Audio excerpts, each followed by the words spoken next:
5 exam की tips जो कि हर एक टॉपर फॉलो करता है। NCERT is the Bible for CBSE. सबसे पहले timely syllabus completion, then revision and then self evaluation. My strategy has been always to break them into points. पिछले 2 से 3 साल के अंदर मैं हजारों टॉपर्स के इंटरव्यू ले चुका हूँ और हर एक टॉपर ने बताया है कि ये जो 5 एग्जाम टिप्स है ना, ये तो हर एक टॉपर ने फॉलो करी थी। किताब तो खुली होती है पर कुछ जा नहीं रहा होता है। Choosing what question to answer and what not to answer is very, very important. So hi everyone, मेरा नाम है Prashant, mentor of thousands of students. पिछले 2 से 3 साल में मैं हजारों ऐसे टॉपर्स का इंटरव्यू ले चुका हूं और उन सभी के इंटरव्यूज में मैंने एक चीज देखी कि हर एक टॉपर ने ना 5 सेम एग्जाम टिप्स के बारे में बात करी। उन्होंने 5 ऐसी टिप्स बताई जो कि हर एक टॉपर के अंदर कॉमन थी। मतलब अगर आपने इन टिप्स को समझ लिया और इन्हें फॉलो करना स्टार्ट कर दिया ना, तो शायद आप भी उन टॉपर की कैटेगरी में बहुत आसानी से आ जाओगे। तो ये सारी टिप्स एक एक करके तुम्हें समझाऊंगा, वो भी एक स्टोरी की मदद से। ये स्टोरी है 2 स्टूडेंट्स की, बड़े ध्यान से समझना। 2 स्टूडेंट्स थे, एक कौन था? एक था हमारा रोहन और एक था हमारा मोहन। रोहन जो था ना, वो क्लास का एक एवरेज स्टूडेंट था। उसके कभी भी मार्क्स ज्यादा नहीं आ पाते थे, जबकि वो पढ़ाई बहुत करता था, कोशिश बहुत करता था, मेहनत बहुत करता था, बट मार्क्स उतने अच्छे नहीं आते थे। जबकि मोहन क्लास का टॉपर स्टूडेंट, पढ़ाई भी कम करता था, स्पोर्ट्स भी करता था, बट फिर भी बहुत ज्यादा इसके मार्क्स आते थे। तो एग्जाम का समय चल रहा था और एक दिन रोहन बहुत ज्यादा परेशान हो गया था और वो आता है मोहन के पास और मोहन से बोलता है, यार मोहन, एक बात बता सच सच, मुझे एक बात समझ नहीं आती कि हम सेम टीचर से पढ़ते हैं, सेम किताबों को फॉलो करते हैं और मैं तो तुझसे ज्यादा पढ़ाई करता हूं, बट फिर भी मैं एवरेज क्यों और तू टॉपर क्यों? तो मोहन पता क्या बोलता है? मोहन बोलता है, पता है इसका राज क्या है? इसका राज है एक ऐसी टिप जो कि वैदिक टाइम से चली आ रही है। मुझे एक ऐसी स्टडी टेक्निक पता है जिसकी वजह से मैं टॉपर हूं। तो जो रोहन है वो कंफ्यूज हो जाता है और वो पूछता है, यार ऐसी कौन सी टेक्निक है, मुझे भी बता। उस टेक्निक का नाम है, बहुत ध्यान से सुनना, उस टेक्निक का नाम है प्रोडक्टिव आर रूल। ये एक ऐसी टेक्निक है जो कि मोहन फॉलो कर रहा है, जिसकी वजह से मोहन टॉपर बना पड़ा है। अब रोहन कंफ्यूज हो जाता है, यार इस टेक्निक के अंदर क्या होता है? तो बड़ी ध्यान से सुनना, ये टेक्निक कई सालों से चली आ रही है। इस टेक्निक के अंदर पता है तुम्हें क्या करना होता है? एक एग्जांपल से समझो। इमेजिन करो कल तुम्हारा एग्जाम है। तुम एग्जाम में क्या करते हो? जब तुम एग्जाम में जाते हो तो क्या तुम डिस्ट्रैक्टेड होते हो? क्या एग्जाम जब तुम दे रहे हो, एग्जाम में अपनी आंसर शीट के अंदर आंसर लिख रहे हो, क्या उस समय पर तुम्हारे दिमाग में आता है कि यार मोबाइल फोन चला लेता हूं, यार यूट्यूब शॉर्ट चला लेता हूं यार? क्या आपके दिमाग में आता है? क्या आप डिस्ट्रैक्टेड होते हो? नहीं। एग्जाम के समय पर हम बिल्कुल फोकस से एग्जाम को लिख रहे होते हैं, चाहे हमारा एग्जाम 2 घंटे का हो, 3 घंटे का हो, फर्क नहीं पड़ता। बट एग्जाम के समय पर हमारा फोकस कितना ज्यादा हाई होता है ना। अब इमेजिन करो, अगर इसी फोकस से तुम हर रोज केवल 1 से 2 घंटे पढ़ाई कर लोगे, तो क्या तुम टॉपर बन जाओगे? हाँ, बहुत आसानी से बन जाओगे। और यही रूल होता है प्रोडक्टिव आवर रूल। इस टेक्निक के अंदर आपको क्या करना है ना, आपको हर रोज 1 से 2 घंटे एकदम हाई प्रोडक्टिविटी के साथ पढ़ाई करनी होती है। मतलब उस 1 से 2 घंटे के अंदर आपको क्या करना है? आप एग्जाम के अंदर कैसे जाते हो? क्या मोबाइल फोन लेकर जाते हो? नहीं ना। उसी प्रकार से जब आप ये 1-2 घंटे पढ़ने बैठ रहे हो ना, तो आपको क्या करना है? मोबाइल फोन को दूर रख देना है, पानी की बोतल साथ लेके बैठना है, जो आपका रूम है उसमें दरवाजे की कुंडी लगा देनी है, किसी को अंदर नहीं आने देना है। वो जो 1 से 2 घंटा होगा, आप डिस्ट्रैक्टेड नहीं होगे। अगर आपने इस रूल को फॉलो कर लिया ना, जब तक आपके एग्जाम है तब तक अगर इसको फॉलो कर लिया, मैं गारंटी से बोलता हूं आपको कोई रोक नहीं पाएगा। आप 1 से 2 घंटे के अंदर 5 से 6 घंटे की पढ़ाई करने लगोगे। हर रोज केवल 1 से 2 घंटे मांग रहा हूं। अगर ये फॉलो करोगे, मोहन की तरह टॉपर के लिस्ट में आने लगोगे। और यही आज का मैं आपको एक चैलेंज दे रहा हूं। इस बार का आपका ये चैलेंज है कि एग्जाम तक आपको इस रूल को फॉलो करना है। और अगर आप इस चैलेंज को लेने वाले हो तो अभी कमेंट कर देना, yes I will follow this. ये कमेंट हर एक स्टूडेंट कर देना अगर तुम इस चैलेंज को फॉलो करने वाले हो तो। अब रोहन जो था, रोहन खुश हो जाता है, बोलता है यार ये तो बड़ी शानदार ट्रिक है, इसको मैं भी फॉलो करूंगा। बट मोहन, मुझे एक बात बता यार, मेरे साथ ना एक और प्रॉब्लम है कि जब मैं पढ़ने बैठता हूं ना, तो क्या होता है ना कि मैं ये सोचने लग जाता हूं कि यार मैं कौन से रिसोर्सेज से पढ़ूं, मैं कितनी सारी चीजों से पढ़ूं। कभी मैं एक चैप्टर यूट्यूब से पढ़ता हूं, एक चैप्टर मैं इस बुक से पढ़ता हूं, एक मैं इधर से पढ़ता हूं, मुझे समझ ही नहीं आता, मैं बहुत ज्यादा कंफ्यूज रहता हूं। इसका सोल्यूशन बताया मोहन ने। क्या सोल्यूशन है देखते हैं। ये है हमारी टिप नंबर 2, 1 रिसोर्स स्ट्रैटेजी। ये स्ट्रैटेजी क्या बोलती है? ये स्ट्रैटेजी ये बोलती है कि जब आप पढ़ने बैठ रहे हो तो आप एक ही रिसोर्स से पढ़ोगे। अगर आप साइंस पढ़ रहे हो ना, तो एक ही टीचर से पढ़ो। ऐसा नहीं एक चैप्टर यहां से पढ़ रहे हैं, इधर से पढ़ रहे हैं, इधर से पढ़ रहे हैं, ऐसा नहीं। अगर ऐसे पढ़ोगे कभी पढ़ाई नहीं हो पाएगी। पूरे दिन भर कंफ्यूज ही रह जाओगे। तो आपको क्या करना है, इस स्ट्रैटेजी को फॉलो करना है। अगर आप इस स्ट्रैटेजी को फॉलो करते हो तो आपको नॉर्मली क्या करना है, अपने रिसोर्सेज को क्लासिफाई करके रखना है कि साइंस इस बुक से पढ़ूंगा, क्वेश्चन प्रैक्टिस यहां से करूंगा, लेक्चर इनके देखूंगा, क्वेश्चन प्रैक्टिस यहां से करूंगा, इस प्रकार से।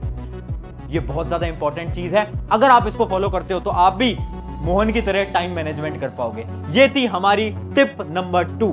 अब देखो, आगे बढ़ने से पहले एक इंपॉर्टेंट चीज मैं आपको बता देता हूं यार। हर एक स्टूडेंट की ना एक बहुत बड़ी समस्या है। समस्या क्या है ना कि इमेजिन करो आप एक कॉन्सेप्ट को पढ़ रहे हो, आपका एग्जाम का टाइम चल रहा है और रात हो रही है, दिन हो रहा है, या कोई भी टाइम हो रहा है और वो कॉन्सेप्ट आपको समझ नहीं आ पा रहा। तो उस समय पर क्या होता है, उस समय पर आप सोचने लगते हो यार अब तो मेरे पास कोई मेरे बड़े भैया बड़ी दीदी भी नहीं है जो कि मुझे कॉन्सेप्ट समझा दे। तो इसका सोल्यूशन मैं आपको आज रिकमेंड कर देता हूं। इसका सोल्यूशन है फिलो ऐप। देखो, एक बहुत शानदार ऐप है। इस ऐप के थ्रू आप क्या कर सकते हो, 60 सेकंड्स के अंदर अपने पर्सनल ट्यूटर से कनेक्ट कर सकते हो। मतलब इमेजिन करो रात के 10 बज रहे हैं, आपको एक मैथ का कॉन्सेप्ट समझ नहीं आता, आपको क्या करना है, फिलो ऐप पे जाना है और 60 सेकंड्स के अंदर अपने पर्सनल ट्यूटर से कनेक्ट करना है और उनसे अपनी सारी प्रॉब्लम्स के सोल्यूशन ले लेने हैं। बहुत शानदार ऐप है, लिंक मैं इस ऐप के डिस्क्रिप्शन में दूंगा। इसके साथ साथ ये और भी बहुत सारी चीजें देते हैं, जैसे कि इनका स्टडी मटेरियल, जैसे कि इनके प्रीवियस ईयर क्वेश्चन, जैसे कि इनकी टेस्ट सीरीज। अगर आपको प्रिपरेशन अपनी बहुत अच्छी करनी है तो ये ऐप बहुत ज्यादा शानदार है, लिंक डिस्क्रिप्शन में। और क्योंकि आप मेरे स्टूडेंट हो तो एक कोड यहाँ पर स्क्रीन पर आ गया होगा, इस कोड को अगर आप लगाओगे तो आपको इनके सब्सक्रिप्शन में 10% ऑफ और ज्यादा मिल जाएगा। ठीक है, तो लिंक डिस्क्रिप्शन में जाकर डाउनलोड कर लेना। अब वापस से आते हैं हम हमारी रोहन और मोहन की कहानी की तरफ। अब कहानी आगे बढ़ती है और रोहन बोलता है यार ये टेक्निक तो अच्छी है बट एक बात बता, मेरे साथ ना एक और प्रॉब्लम होती है। मेरे साथ प्रॉब्लम ये होती है ना कि जब मैं पढ़ने जाता हूँ ना तो मैं बहुत सारी चीजों के बारे में सोचने लगता हूँ, मैं ओवर थिंक करने लगता हूँ कि यार आज नेहा का मैसेज नहीं आया, यार आज मैं फिर फ्री फायर में हार गया, यार मैं बहुत सारी चीजों के बारे में सोचने लगता हूँ। तो ये जो ओवर थिंक है इसका क्या सोल्यूशन है? तो पता है मोहन क्या बोलता है? मोहन बोलता है यार ध्यान से सुन, एक एग्जांपल से समझाता हूं और ये एग्जांपल मैं आपको भी दे रहा हूं। आपको क्या करना है, मैं एक टेक्निक आपको बताने वाला हूं, एक आपको मैं इमेजिन कुछ चीज करा रहा हूं, ध्यान से समझना।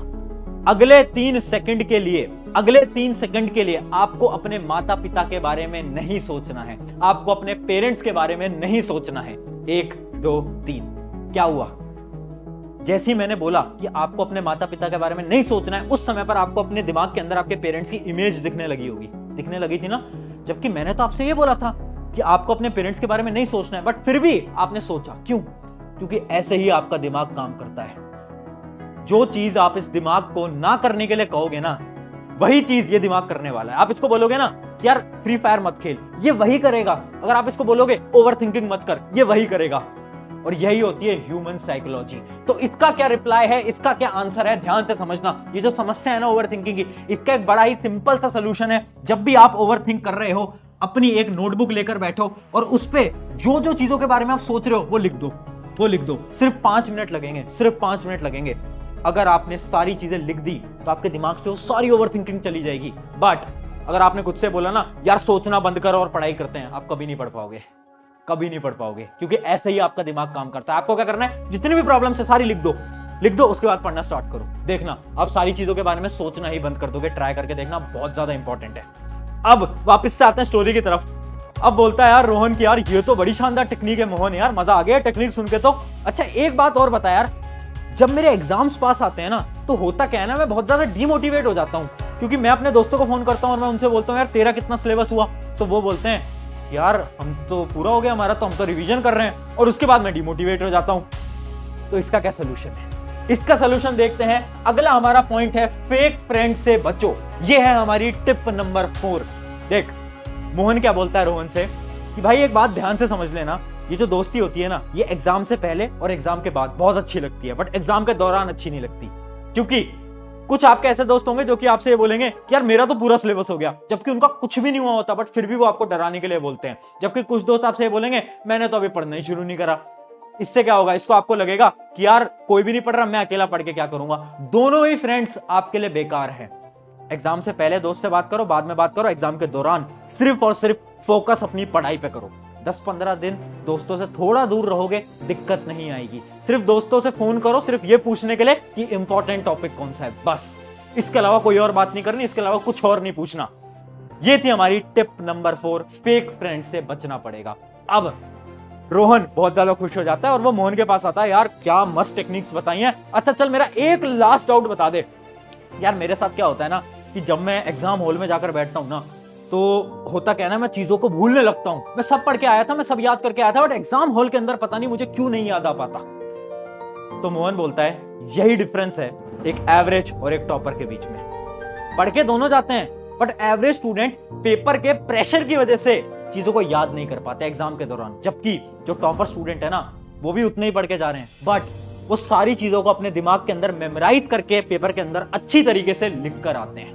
ये पता है क्यों होता है? ये इसलिए होता है क्योंकि आपको एग्जाम से डर लगता है। इसका क्या सोल्यूशन है, देखते हैं। स्लीप प्लस ब्रेथ कंट्रोल, ये बहुत इंपॉर्टेंट टिप है, ध्यान से सुनना। देखो, अगर आपके साथ भी होता है ना कि आप चीजों को भूलने लगते हो एग्जाम के अंदर, तो आपको क्या करना है? कुछ नहीं करना। दो चीजें हैं। पहली चीज, नींद अच्छी लेके जानी है।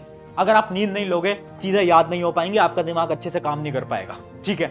दूसरी चीज, अगर आपको एग्जाम पेपर के अंदर एंजाइटी हो रही है, आपको ऐसा लग रहा है यार याद तो आता था पर अब मैं भूल रहा हूं, समझ नहीं आ रहा क्या हो रहा है, तो आपको क्या करना है? 30 सेकंड की एक्सरसाइज बताता हूं। 30 सेकंड अपने ब्रेथ पे फोकस करो।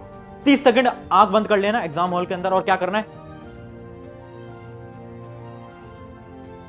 बस इतना 2 से 3 बार करना है 30 सेकंड्स के लिए। आपका दिमाग अचानक से रिलैक्स हो जाएगा और जो भी चीज आपने पढ़ी थी, सारी चीजों को आप बहुत आसानी से रिकॉल कर पाओगे। ये थी हमारी 5 टिप्स। आई होप ये 5 टिप्स आपकी मदद करेंगी, और आप भी, अगर आज आप वो रोहन की तरह हो, तो आप भी उस मोहन की तरह बन पाओगे, ठीक है। और वो जो मैंने आपको चैलेंज दिया है प्रोडक्टिविटी आर रूल वाला, वो आज कमेंट में कर देना। अगर आप उसे फॉलो करने वाले हो ना, तो लिख देना yes I will follow this. अपने एग्जाम्स तक उसको फॉलो करना है। अगर इन 5 टिप्स को फॉलो करते हो, मैं बता रहा हूं, मजे आ जाएंगे, एग्जाम्स बहुत अच्छे हो जाएंगे, जितना तुमने सोचा नहीं होगा उससे भी अच्छे हो जाएंगे। So thank you everyone. मेरा नाम है प्रशांत। अगर आपको वीडियो अच्छी लगी होगी तो मैं ये नहीं बोलता कभी भी इस चैनल को सब्सक्राइब करो, बट मैं आपसे एक चीज बोलता हूं, अपने एक दोस्त के पास इस वीडियो को शेयर कर दो ताकि उसकी भी मदद हो जाए, ठीक है। शुक्रिया एवरीवन, टेक केयर।